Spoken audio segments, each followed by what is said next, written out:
Hello বন্ধুরা, আমি হাসনাত। তোমরা আমার চ্যানেল ম্যাট্রিক্স বাই হাসনাত। তোমরা বারবার রিকোয়েস্ট করেছো চ্যাপ্টার ধরে ধরে প্রত্যেকটি টাইপ তোমাদেরকে শেখানোর। তো আমি আজকে শুরু করছি নাম্বার সিস্টেম থেকে। আমি সমস্ত চ্যাপ্টারের যতগুলো টাইপ হয় ধাপে ধাপে প্রত্যেকটি মানে অল টাইপস তোমাদেরকে শেখানোর চেষ্টা করব। আমি একটা নতুন প্লেলিস্টও তোমাদের জন্য বানিয়ে দিয়েছি, ঠিক আছে? Chapter wise all math all types. তো ওইটা চেক করবে, ওখানেই তোমরা সমস্ত কিছু পাবে। নাম্বার সিস্টেমের অনেকগুলো টাইপস হয়ে থাকে। আজকে আমরা প্রথম টাইপ শিখবো। প্রথম টাইপ কি আছে না, বিভাজ্যতার উপর ভিত্তি করে যে সমস্যাগুলো হয়ে থাকে বা যে অঙ্কগুলো হয়ে থাকে আমরা আজকে এর উপরে ক্লাস করব। তো প্রত্যেকদিন 9টি টাইপ রয়েছে, তো 9টি টাইপেরই ক্লাস কিন্তু থাকবে প্রত্যেকদিন সকালে এবং সন্ধ্যেবেলায়। এই দুই টাইমে আমি তোমাদেরকে অঙ্ক ক্লাস প্রোভাইড করব। এই সমস্ত অঙ্কের ক্লাসগুলোই কিন্তু তোমাদের সমস্ত পরীক্ষাতে কাজে দেবে, ঠিক আছে? ডাব্লিউপি বলো, ডাব্লিউপি, কেপি, ক্লার্কশিপ, এই যে পঞ্চায়েত আসছে তাতে, রেলওয়ের যে সব পরীক্ষাতেই এগুলো সবই কাজে দেবে। তো একটু মন দিয়ে সমস্ত ক্লাসগুলো করবে, সমস্ত টাইপগুলো নোট ডাউন করার চেষ্টা করবে। ওকে, তো চলো শুরু করি বিভাজ্যতার উপর ভিত্তি করে যে অঙ্কগুলো রয়েছে। প্রথম প্রশ্ন এরকম দিয়েছে, নিচের কোন সংখ্যাটি 8 দ্বারা বিভাজ্য নয়? দেখো, 8 দ্বারা বিভাজ্যতার নিয়ম কি? 8 দ্বারা বিভাজ্যতার নিয়ম হচ্ছে একটা সংখ্যা যাই হোক না কেন শেষ 3টি যদি শূন্য হয় তাহলে 8 দিয়ে যাবে, কিংবা একটা সংখ্যা যাই হোক না কেন শেষ 3টি অঙ্ক যদি 8 দ্বারা ভাগ করা যায় তাহলে সেটা 8 দ্বারা ভাগ করা যায়। ওকে, আর না গেলে সেটা বিভাজ্য নয়। তো আমরা শেষ 3টি দেখব। শেষ 3টি কি আছে? প্রথমটাতে 676। 676 কি 8 দ্বারা ভাগ করা যায়? 8 দিয়ে ভাগ করো, ঠিক আছে? আমরা পাবো 8 আর 64, 64 3 36, 36কে 8 দ্বারা ভাগ করা যায় না। প্রথম অঙ্কটাই, প্রথম অপশনটাই ঠিক হবে, এটা 8 দিয়ে ভাগ করা যায় না। বাকি দেখবে 504, 832 আর 360, এই সবগুলো 8 দিয়ে ভাগ করা যাচ্ছে। ওকে, একটাই 8 দিয়ে ভাগ করা যাবে না, সেটা হচ্ছে অপশন এ। হয়ে গেল আমাদের উত্তর। চলো নেক্সট কোশ্চেনে যাব। 276x1 3 দ্বারা বিভাজ্য, x এর সম্ভাব্য মানের সমষ্টি কত? x এর মান অনেকগুলো হতে পারে, কি কি হতে পারে বোঝার চেষ্টা করো। 276x1 এটা কয় দ্বারা বিভাজ্য? 3 দ্বারা। 3 দ্বারা বিভাজ্যতার নিয়ম কি? এগুলো যোগ করে 3 দ্বারা বিভাজ্য হলে সেটা 3 দ্বারা বিভাজ্য হয়। এই সবগুলো যদি যোগ করো বা 3 দ্বারা যেটা বিভাজ্য সেটা কাটা যায়, যেমন এটা 6 3 দ্বারা বিভাজ্য কেটে দাও, 2 আর 1 6 3 দ্বারা বিভাজ্য, এটা কেটে দাও, পড়ে থাকলো 7। 7 তো 3 দ্বারা ভাগ করা যায় না, কিন্তু 7-এর পরে কি ভাগ করা যায়? যদি 2 বসাও তো 9 হবে, তার মানে 3 দ্বারা ভাগ করা যাবে। এবার 2-এর পর 7 আছে, 7 9-এর পর 12 হয়, তো এখানে যদি 5 বসাও, যদি 5 বসাও তো 7 আর 5 12 হবে, মানে 3 দ্বারা ভাগ করা যাবে। এরপর 12-এর পর 15 হয়, তো 7-এর সঙ্গে 8 যদি বসাও, এটা যদি 8 করে দাও তাহলে 7 আর 8 15 হয়, 15কে 3 দ্বারা ভাগ করা যায়। এবার 15-এর পর 18 হয়, তো 7 আছে 11 বসাতে হবে। এটা তো একটাই মাত্র জায়গা, একটা অঙ্ক বসবে এখানে, 8-এর পর একটা অঙ্ক বসবে, তো এখানে 11 বসাতে পারছি না। 7 আর 11 সরি কথায় 18 7 আর 11 বসালে 18 হবে, কিন্তু এখানে মাত্র একটা অঙ্ক বসবে, 11-তে 2টি অঙ্ক আছে, তাহলে আর মান আসবে না। এইগুলি মান আসবে মাত্র, কি কি? 2, 5 এবং 8, এই 3টির বসাও, দেখবে 3 দ্বারা ভাগ করা যাচ্ছে। তো এগুলি যোগ ফল চেয়েছে। 8 আর 5 13, 13 আর 2 15, এটা হবে অ্যান্সার 15, অর্থাৎ অপশন ডি হবে সঠিক উত্তর। এক্স এর মানগুলো হবে কি? 2, 5, 8। ক্লিয়ার? চলো নেক্সট কোশ্চেনে যাব।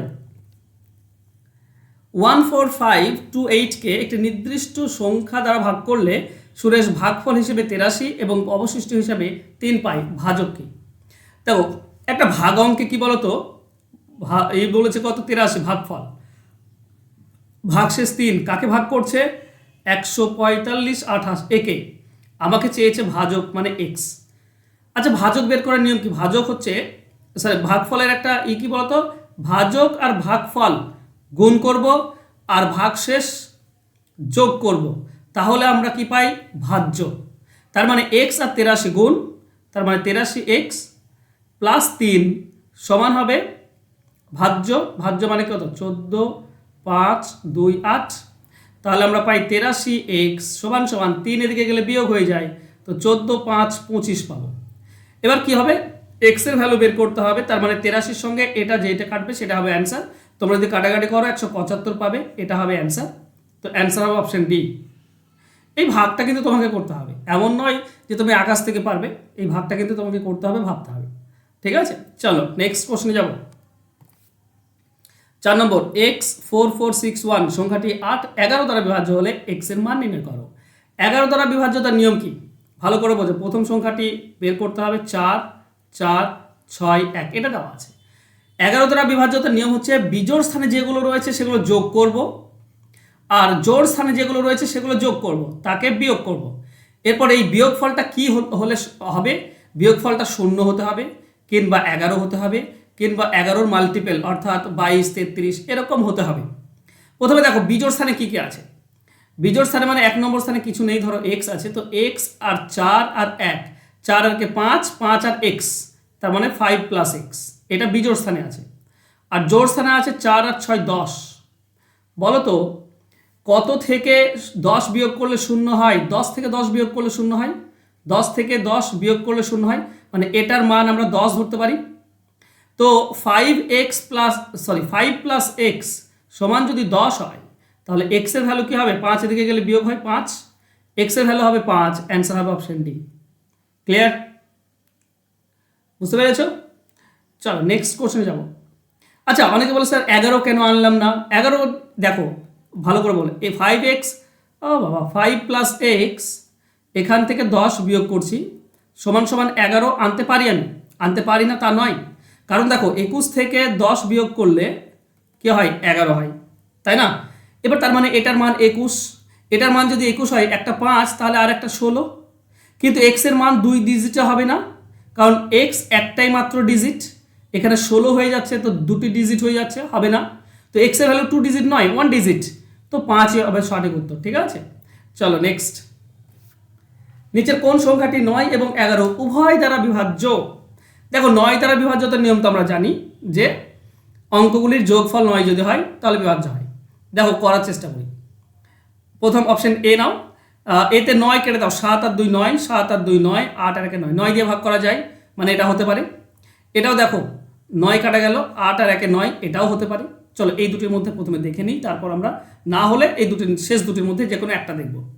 এটা 9 দিয়ে যায়, এটাও 9 দিয়ে যায়, তাহলে 11 দিয়ে বিভাজ্যতার নিয়ম কি? 2 7 7 2 1 8, বিজোড় স্থানে যেগুলো আছে সেগুলো যোগ করো, 2 আর 7 9, 1 10, মাইনাস জোড় স্থানে কি আছে? 2 আর 7 9, 9 আর 17, তো 10 থেকে 17 বা 17 থেকে 10 বিয়োগ করবে, 7 আসছে, বিয়োগফল 0 আসছে না, 0 11 হতে হবে, তবে 11 দ্বারা বিভাজ্য হবে। এটা 9 দ্বারা ভাগ করা যায় কিন্তু 11 দ্বারা যায় না। এটা নেক্সট দেখো, 0 1 0 0 9 8, তো বিজোড় স্থানে কি আছে? 1 আর 0 1, 1 আর 8 9, 9 হচ্ছে, মাইনাস জোড় স্থানে কি আছে? 0 আর 9, 9 হবে যোগ করলে। এটা দেখো 0 চলে আসছে, এটা 0 আসছে, মানে এটা 11 দ্বারা ভাগ করা যায়, 9 দিয়েও ভাগ করা তো যায়, 11 দিয়েও ভাগ করা যায়, তাই অ্যান্সার হবে অপশন বি। ক্লিয়ার? চলো নেক্সট।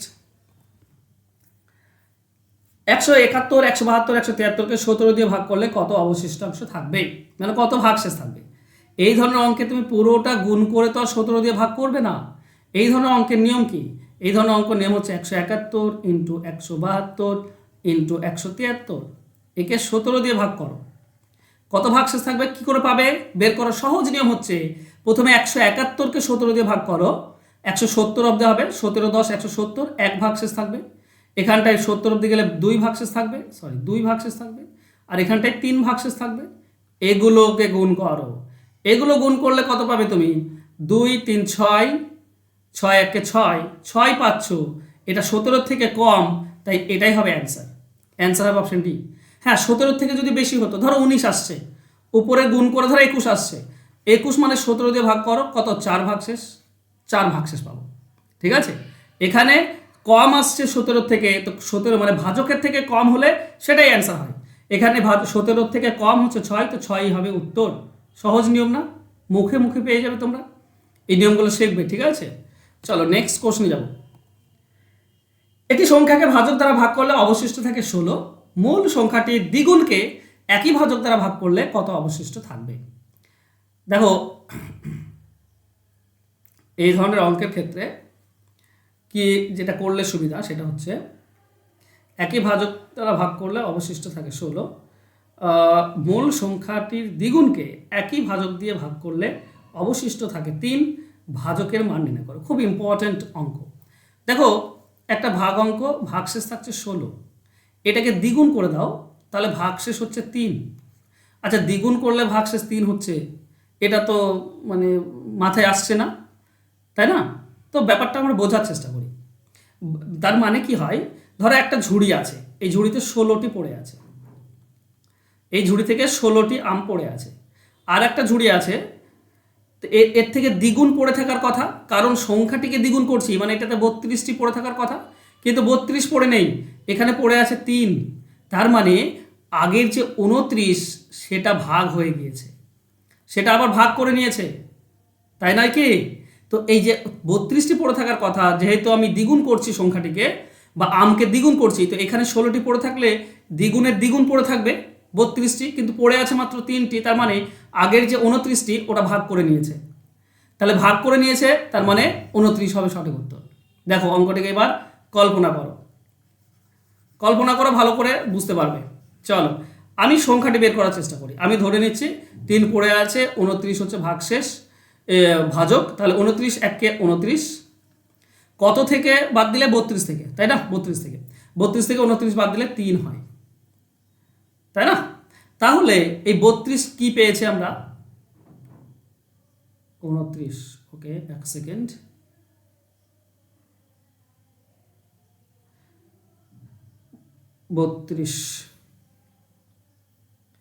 তাহলে সংখ্যাটি নিশ্চয়ই 64 হবে না, অর্ধেক হবে, 16। 29কে 16 দিয়ে ভাগ করলে 16ই ভাগশেষ পড়ে থাকে। ওকে, তার দ্বিগুণকে 3 পড়ে থাকবে, তাই না? ওকে, হ্যাঁ 29ই অ্যান্সার আসছে, কিন্তু ব্যাপার হচ্ছে সংখ্যাটি হচ্ছে 16, তাই না? সংখ্যাটি বের করতে বলেনি, আমাকে ভাজক বের করতে বলেছে। ঠিক আছে, ধরো সংখ্যাটি 16কে 29 দিয়ে ভাগ করলে কি হবে? 0 দিয়ে যাবে একবার, তার মানে 16ই ভাগশেষ পড়ে থাকবে। এবার সংখ্যাটির দ্বিগুণ মানে 32কে 29 দিয়ে ভাগ করো, 29 1 29, 3 ভাগশেষ, তো মিলে যাচ্ছে একবার। 16 ভাগশেষ, দ্বিগুণ করলে 3 ভাগশেষ, ভাজক হচ্ছে 29, অ্যান্সার হবে অপশন এ। মানে তোমাকে কনফিউজ করার জন্য এমন দিয়েছে যে সংখ্যাটি ভাজকের থেকে কম। সত্যি। চলো নেক্সট বলেছে 6 4 8 4 y 6 সংখ্যাটি 8 দ্বারা বিভাজ্য হলে y মান কত? দেখো 8 দ্বারা বিভাজ্যতার নিয়ম বলেছিলাম, y এর সর্বনিম্ন মান বলেছে, মানে সব থেকে ছোট মান নেব। তো 8 দ্বারা ভাগ মানে শেষ সংখ্যাগুলো, শেষ 3টি সংখ্যা 8 দিয়ে ভাগ করা যেতে হবে। তো শেষ 3টি, এবার ছোট মান বসাতে বলেছে, 1 বসাও। 1 হলে কি হচ্ছে? 8 5 40, থাকে 1 16, 8 2 16, 1 বসালেই ভাগ করা যাচ্ছে। তার মানে আমাদের অ্যান্সার হবে y এর মান 1, অ্যান্সার হবে অপশন সি। সহজ, জাস্ট মুখে মুখেই হয়ে যায়। নেক্সট, আচ্ছা হোমওয়ার্ক আছে তোমাদের জন্য। হোমওয়ার্কে বলেছে নিচের কোনটি 9 দ্বারা বিভাজ্য নয়? 4টে অপশন দেওয়া আছে, কোনটি 9 দ্বারা বিভাজ্য নয় তোমাদেরকে বের করতে হবে। বন্ধুরা তোমরা যদি অঙ্কের প্রিপারেশন নিতে চাও WP, KP এবং ক্লার্কশিপের জন্য, তো 100% প্রিপারেশন পেয়ে যাবে আমার কাছে, যেখানে আমি চ্যাপ্টার ধরে ধরে তোমাদেরকে অঙ্ক শেখাই। পরীক্ষা অবধি ক্লাস চলবে, ফোন নাম্বার দেওয়া আছে, যোগাযোগ করে নিও। আর যারা রেলের জন্য প্রিপারেশন নিচ্ছ, এই 15 তারিখ থেকে শুরু হয়েছে রিসেন্ট নতুন একটা ব্যাচ, যেখানে আমি A to Z চ্যাপ্টার ধরে ধরে তোমাদেরকে অঙ্ক শেখাবো, অল টাইপ শেখাবো রেলওয়ে পরীক্ষার জন্য। আশা করছি তোমরা সমস্ত অঙ্কই কমন পেয়ে যাবে, মানে টাইপ কমন পেয়ে যাবে। ওকে, কোর্স ফি এখানে 299 টাকা, আর 6 মাসের কোর্স, এখানেও রেকর্ডেড ক্লাস থাকবে, PDF ফাইল, সমস্ত কিছু তোমরা পেয়ে যাবে। ফোন নাম্বার দেওয়া আছে, যোগাযোগ করে নিও। আজকে ক্লাস যদি তোমাদের ভালো লাগে বন্ধুরা, একটু লাইক, কমেন্ট এবং একটু শেয়ার করে দিও। আর যারা সাবস্ক্রাইব করনি, সাবস্ক্রাইব করে নিও। ধন্যবাদ।